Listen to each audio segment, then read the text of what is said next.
আর আমার মায়েরা যারা সংসারের উন্নতির জন্যে কিস্তিতে লোন নেয় এনজিওর কাছ থেকে, তাই না? নেন না?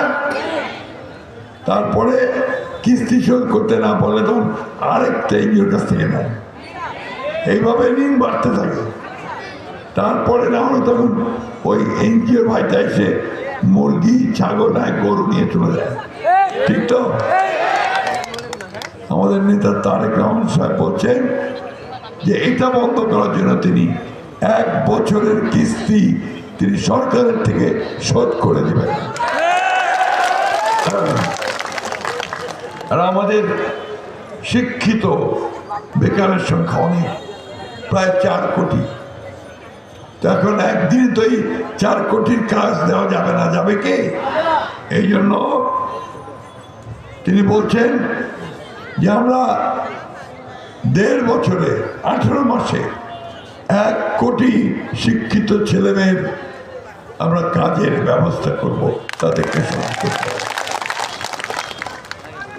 এগুলো তখনই সম্ভব।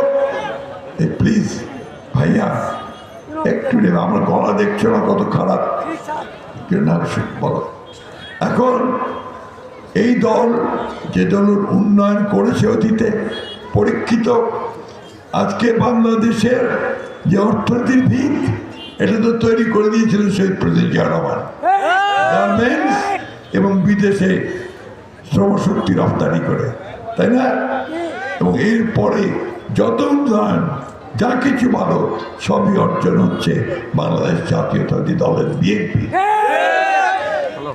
সংস্কারের কথা বলে, এই সংস্কার আমরাই শুরু করেছি।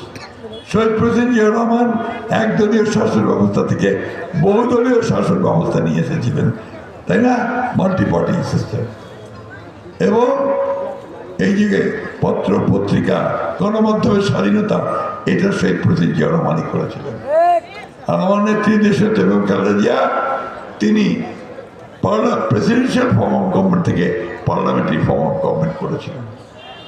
অর্থনীতিতে এই যে সরকারের আয়ের উৎস ভিএটি, ভ্যাট, এটা আমাদের নেত্রী দেশনেত্রী বেগম খালেদা জিয়া সাইফুর রহমানের সময় হয়েছিল।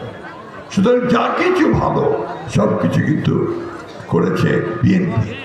বিএনপি পরীক্ষিত রাজনৈতিক দল।